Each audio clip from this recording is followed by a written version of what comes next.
स्वागत है दोस्तों, एक बार फिर से आपका मेरे YouTube channel study with MG में। और आज जो हमारा टॉपिक है राजनीति विज्ञान कक्षा 12 राजस्थान बोर्ड। और आज जो हम टॉपिक लेके चल रहे हैं ग्लोबल वार्मिंग का, प्राकृतिक और पर्यावरण वाला चैप्टर है, पर्यावरण और प्राकृतिक संसाधन। उसमें से आज का हमारा चैप्टर ग्लोबल वार्मिंग।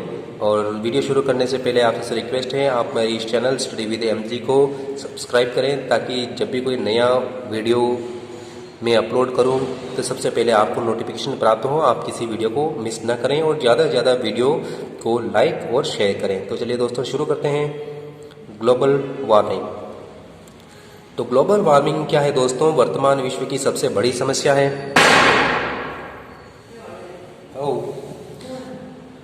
जिसके समाधान के प्रयास वैश्विक स्तर पर किए जा रहे हैं। यानी कि पूरी दुनिया की एक कॉमन जो प्रॉब्लम है वो है ग्लोबल वार्मिंग। और इस ग्लोबल वार्मिंग की समस्या के समाधान के प्रयास पूरी दुनिया के सभी देश मिलकर के कर रहे हैं। अब ग्लोबल वार्मिंग को समझने से पहले हमारे लिए ज़रूरी है ग्रीन हाउस प्रभाव को समझना कि ग्रीन हाउस प्रभाव क्या होता है। तो दोस्तों, ग्रीन हाउस वह कक्ष होता है, कमरा होता है, रूम होता है जिसकी दीवारें ऊष्मारोधी यानी कि जो ऊष्मा को रोक ले, गर्मी को रोक ले, ऐसे तत्वों से बनी होती है। ठीक है, छत उसकी कांच की होती है। और अगर इस रूम में एक बार सूर्य का प्रकाश या ऊर्जा या ऊष्मा जिसको हम कहते हैं, अगर वो प्रवेश कर जाती है तो उस कक्ष से वो बाहर नहीं निकल पाती। ठीक है, और इस पौध घर में यानी कि जो ग्रीन हाउस होता है उसको एक पौध घर की शक्ल दी जाती है।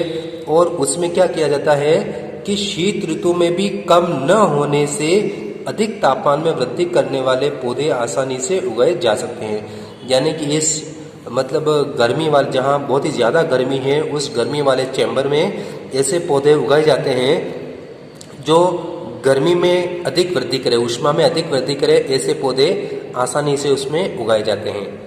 और पृथ्वी का तापमान भी इसी भांति बढ़ता रहता है। यानी कि जो सूर्य की जो गर्म किरणें आती है वो किरणें वापस अंतरिक्ष में नहीं जाती है और यहीं रह जाती है। ठीक है, जो वातावरण होता है वो वातावरण उन किरणों को बाहर निकलने से रोकता है। तो उसकी वजह से पृथ्वी का तापमान गर्म होता रहता है। अब इस प्रकार से देखिए क्या है कि सूर्य की किरणें भी पृथ्वी की सतह पर आकर उससे टकराती है, यानी कि परावर्तित होती है। ठीक है, परंतु वायुमंडल में जो गैसें होती है वो एक प्राकृतिक आवरण बना लेती है पृथ्वी के चारों ओर। इस प्रकार से जैसे कि ये आवरण है, ये पृथ्वी, ये इसके चारों ओर का आवरण है। और जो भी किरणें आती है वो इस धरातल से टकराकर रिफ्लेक्ट होती है। रिफ्लेक्ट होने के बाद ये अंतरिक्ष में जाने की कोशिश करती है, लेकिन ये जो आवरण होता है, वायु का आवरण, वो इनको बाहर जाने से रोकता है और उनको फिर से क्या करता है, परावर्तित कर देता है पृथ्वी की ओर। तो इससे क्या होता है कि पृथ्वी का जो टेम्परेचर होता है वो टेम्परेचर बढ़ता रहता है, गर्म होता रहता है। ठीक है, तापमान बढ़ता रहता है इससे, तथा वह एक गर्म गैस के कमरे के समान हो जाती है। और इसी को हम क्या कहते हैं, ग्लोबल वार्मिंग या पृथ्वी के तापमान में वृद्धि, इसको कहा जाता है। ठीक है, जैसे ये ग्रीन हाउस गैस, ठीक है, ये ऊष्मारोधी दीवार है। ठीक है, ये ऊष्मारोधी दीवार हो गई, ये कांच की दीवार हो गई। ठीक है, अगर इसमें एक बार सूर्य की किरणें आ जाए, प्रकाश आ जाए, ठीक है ना, तो वो क्या होगा कि पूरी तरह से ये पैक चैम्बर है तो इससे बाहर नहीं निकल पाएगा। तो ये गर्मी अंदर ही कैद होकर के रह जाएगी। और इस कक्ष में क्या किया जाता है, एक पौध घर के रूप में इसके अंदर क्या पौधे उगाए जाते हैं। और पौधे भी कौन से, जो गर्मी में उत्पन्न होने वाले और बढ़ने वाले पौधे इसमें उगाए जाते हैं। ठीक है, और इसका टेम्परेचर होता है वो शीत ऋतु, ठंड में भी उसका टेम्परेचर कम नहीं होता है, हाई बना रहता है। ठीक है, ये होता है green house gas chamber, green house chamber. अब हम बात करें आगे, तो देखिए ग्लोबल वार्मिंग के कारण क्या हैं। उसमें देखिए सबसे पहली बात जो है मनुष्य जनित गतिविधियां, यानी कि मनुष्य के द्वारा जो गतिविधियां की जाती है, जो एक्टिविटीज है, मानवीय एक्टिविटीज, गतिविधियां, उसके कारण carbon dioxide, methane, nitrogen oxide जैसी ग्रीन हाउस गैसों का उत्सर्जन बढ़ रहा है। ये गैसें क्या करती है, सूर्य से आने वाले किरणों को परावर्तन से रोकती है। यानी कि ये पृथ्वी के वायुमंडल में फैल जाती है और फिर सूर्य की किरणें आती है और वो वापस परावर्तित होती है तो उसको अंतरिक्ष में जाने से रोक देती है। ठीक है ना। जिससे तापमान में वृद्धि होती है। नंबर 2, वाहनों, यातायात के वायुयान, बिजली निर्माण संयंत्र और उद्योगों से, जो इंडस्ट्रीज होती है, फैक्ट्रियाँ होती है, कारखाने होते हैं, उनसे उत्सर्जन होने से क्या होता है, कार्बन डाइऑक्साइड की मात्रा वातावरण में बढ़ती है। ये भी एक बड़ा कारण हो गया। फिर देखिए तीसरा कारण है इसका ग्लोबल वार्मिंग का, वो है CO2 को नियंत्रित, यानी कार्बन डाइऑक्साइड को प्राकृतिक रूप से नियंत्रित करने वाली चीज़ क्या होती है, पेड़ पौधे और जंगल। अब क्या है कि बड़ी संख्या में इन पेड़ पौधों और जंगलों को उजाड़ा जा रहा है मानव बस्तियां बसाने के लिए, ठीक है ना, शहरीकरण के लिए, लोगों को बसाने के लिए, फैक्ट्रियां कारखाने लगाने के लिए, कहीं बांध बनाने के लिए जो है इनको नष्ट किया जा रहा है। तो इसकी वजह से भी कार्बन डाइऑक्साइड की मात्रा बढ़ती जा रही है। फिर देखिए हम फ्रिज, AC यानी कि एयर कंडीशन, अग्निशमन, फायर ब्रिगेड के जो इक्विपमेंट्स हैं उनके प्रयोग से ओजोन परत को नुकसान पहुंचाने वाली गैसों का उत्सर्जन हो रहा है और इसकी वजह से क्या होता है कि सूर्य से आने वाली पराबैंगनी किरणों से पृथ्वी की सुरक्षा जो करती है, ओजोन परत जो हमारी सुरक्षा करती है, अब उस ओजोन परत क्या है, उसको नुकसान पहुंचा रही है। ठीक है, तो ओजोन परत अब उस पराबैंगनी किरणों को नहीं रोक पा रही है क्योंकि उसमें बड़े बड़े छेद हो चुके हैं और सबसे बड़ा छेद जो हुआ है अंटार्कटिका या शायद उत्तरी ध्रुव पर। अब हम बात करें ग्लोबल वार्मिंग का प्रभाव क्या होता है, मानव पर क्या प्रभाव पड़ता है, प्रकृति पर, पृथ्वी पर क्या प्रभाव पड़ेगा, उसके बारे में चर्चा कर लेते हैं। ठीक है, तो चलिए दोस्तों, सबसे पहली बात जो है पृथ्वी के तापमान में वृद्धि होती है।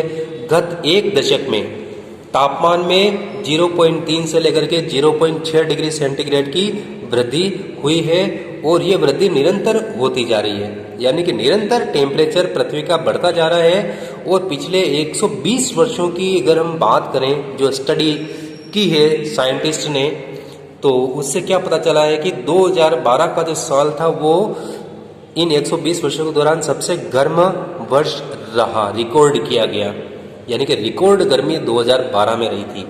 फिर देखिए दूसरी बात, समुद्र की सतह में वृद्धि होना। तो ग्लोबल वार्मिंग में वृद्धि से क्या होगा, टेम्परेचर बढ़ रहा है, टेम्परेचर बढ़ने से क्या होगा कि ध्रुवों पर जो बर्फ जमी है, उत्तरी ध्रुव, दक्षिणी ध्रुव, ठीक है ना, इनके ऊपर जो बर्फ जमी हुई है वो बर्फ पिघल रही है और वो पिघल करके क्या महासागरों में मिल रही है। तो उससे क्या होगा कि समुद्र का जो सतह है वो सतह निरंतर ऊपर उठती जा रही है, यानी कि जो वाटर, जो समुद्र का जो लेवल है वो लेवल ऊपर हो रहा है। फिर देखिए ग्लेशियर, जो पृथ्वी पर जो ताजे पानी के सबसे बड़े भंडार हैं, शुद्ध पीने योग्य पानी जो होता है ग्लेशियर, जो कि बड़े बड़े बर्फ के हिमखंड होते हैं और वो ताजे पानी और कई जगह पे नदियों का जो पानी होता है उसके सबसे बड़े स्रोत हैं, जैसे कि भारत में गंगा नदी, यमुना नदी, ब्रह्मपुत्र नदी, वो इन बड़े बड़े ग्लेशियर्स से निकलती है। और ये ग्लेशियर्स क्या हो रहे हैं, तेजी से पिघल रहे हैं तापमान के बढ़ने की वजह से, और आने वाले समय में ये ग्लेशियर खत्म हो जाएंगे तो इन नदियों में क्या होगा, धीरे धीरे पानी कम होता चला जाएगा और एक टाइम ऐसा आएगा जब ये नदियां सूख जाएगी। तो इससे क्या होगा, लोगों के सामने पानी की बड़ी समस्या उत्पन्न हो जाएगी। और दूसरी बात जो हमने देखी है, समुद्र के जो सतह है, समुद्र की सतह, उसमें निरंतर वृद्धि हो रही है। उस वृद्धि होने से क्या होगा कि बहुत सारे ऐसे देश, दुनिया के ऐसे बड़े बड़े शहर जो समुद्र के किनारे बसे हुए हैं वो जलमग्न हो जाएंगे, समुद्र में डूब जाएंगे। ठीक है ना। अब देखिए समुद्री जल की सतह बढ़ने से समुद्र तटीय क्षेत्रों में उनके जलमग्न होने का संकट बढ़ता जा रहा है, जिससे भारत के कई समुद्री द्वीप और सुंदरवन का जो डेल्टा है, भारत का दुनिया का सबसे बड़ा डेल्टा, सुंदरवन का डेल्टा, उस पर भी संकट उत्पन्न हुआ है कि आने वाले टाइम में वो डूब सकता है। ठीक है, अब हम बात करते हैं मानव स्वास्थ्य पर ग्लोबल वार्मिंग का क्या प्रभाव पड़ेगा। चलें आगे। तो चलिए दोस्तों देखते हैं, तापमान वृद्धि का मनुष्य पर बहुत अधिक प्रभाव पड़ेगा। गर्मी बढ़ने से कई प्रकार के रोग, बीमारियां उत्पन्न होगी, जैसे डेंगू, मलेरिया, येलो फीवर, इनका प्रकोप बढ़ेगा, यानी कि मच्छर ज़्यादा पैदा होंगे, बीमारी फैलाने वाले। ठीक है ना। शुद्ध पेयजल की कमी हो जाएगी, भोजन की कमी होगी, खाद्यान्न की, स्वच्छ प्राणवायु, ऑक्सीजन, स्वच्छ ऑक्सीजन नहीं मिलेगी लोगों को। ठीक है ना, तो इसका संकट उत्पन्न हो जाएगा। अब बात करें पशु पक्षियों के लिए और वनस्पतियों पर इसका क्या प्रभाव पड़ेगा। दुष्प्रभाव रहेगा वो देखिए, गर्मी बढ़ने से पशु पक्षी तथा वनस्पतियां पृथ्वी के उत्तरी गोलार्ध की ओर प्रसार करेगी, क्योंकि दक्षिणी गोलार्ध में धीरे धीरे गर्मी बढ़ती चली जाएगी। तो ऐसे में ऐसी प्रजातियां जो ज़्यादा गर्मी सहन नहीं कर सकती है, ठीक है ना, वो धीरे धीरे पृथ्वी के उत्तरी गोलार्ध की ओर बढ़ेगी। तो ऐसे में जो उत्तरी गोलार्ध के टेम्परेचर को एडजस्ट कर लेंगे पशु पक्षी वनस्पति, वो तो बनी रहेगी प्रजातियां, और बहुत सारी प्रजातियां विलुप्त हो जाएगी, नष्ट हो जाएगी, जो कि उसके प्रति अपने आप को नहीं ढाल पाएगी। ठीक है, अब चलें आगे। शहरों पर इनका क्या प्रभाव पड़ेगा? शहरों में देखिए आप कि जब गर्मी बढ़ती चली जाएगी, टेम्परेचर बढ़ेगा, गर्मी बढ़ेगी, ठीक है ना, तो गर्मियों में अधिक गर्मी होगी और सर्दियों में अधिक सर्दी होगी। एयर कंडीशन का इस्तेमाल बढ़ जाएगा, और एयर कंडीशन का इस्तेमाल बढ़ने से क्या होगा, CFCs यानी क्लोरोफ्लोरोकार्बन, जिनमें हमने बात की थी कार्बन डाइऑक्साइड, ठीक है ना, सल्फर डाइऑक्साइड, नाइट्रोजन ऑक्साइड, इनकी मात्रा में भी क्या होगी, और वृद्धि होगी। अगर इनकी मात्रा में और वृद्धि होगी तो तापमान और बढ़ेगा, ठीक है ना।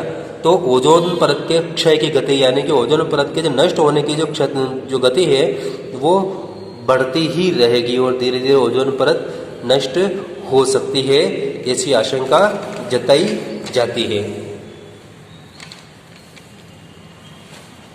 अब हम बात करें ग्रीन हाउस गैसों के कारक, यानी कि ऐसी कौन कौन सी चीज़ें हैं जो ग्रीन हाउस गैसों में बढ़ोतरी करती है, या ग्रीन हाउस गैसों में किस चीज़ का कितना योगदान है। तो बात करें पावर प्लांट्स से।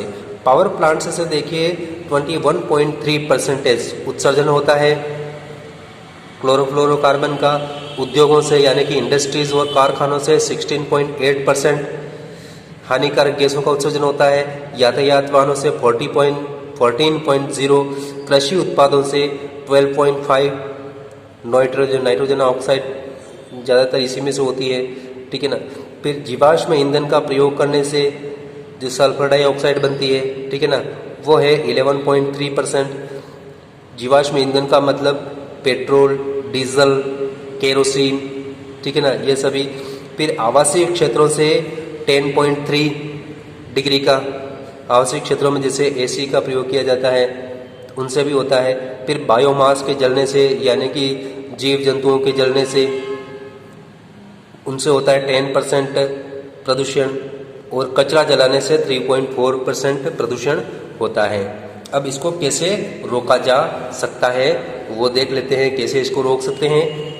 एक तो जन जागरूकता के द्वारा लोगों को जागरूक किया जाना चाहिए कि पर्यावरण की सुरक्षा में उनका भी योगदान है, और वो भी किस तरह से मतलब पर्यावरण को बचाने के लिए अपना योगदान दे सकते हैं, ऐसी जागरूकता पैदा की जानी चाहिए लोगों में।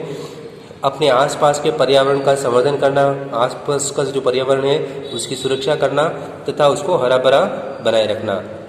फिर कार्बनिक ईंधन के प्रयोग को कम करना, यानी कि ऐसे ईंधन, ऐसा फ्यूल जिससे कार्बन अधिक मात्रा में निकलता है, जैसे पेट्रोल, डीजल, उनके प्रयोग को कम से कम किया जाए। फिर कार्बन मुक्त ऊर्जा संसाधन, जैसे सूर्य से प्राप्त होने वाली ऊर्जा, वायु से प्राप्त होने वाली ऊर्जा, जिसको हम सोलर एनर्जी, विंड एनर्जी कहते हैं, उनके प्रयोग को बढ़ाया जाए, और नाभिकीय ऊर्जा संसाधनों को प्रोत्साहन दिया जाना चाहिए। फिर वन क्षेत्रों की कटाई को रोकना तथा वृक्षारोपण कार्यक्रमों को गति देना।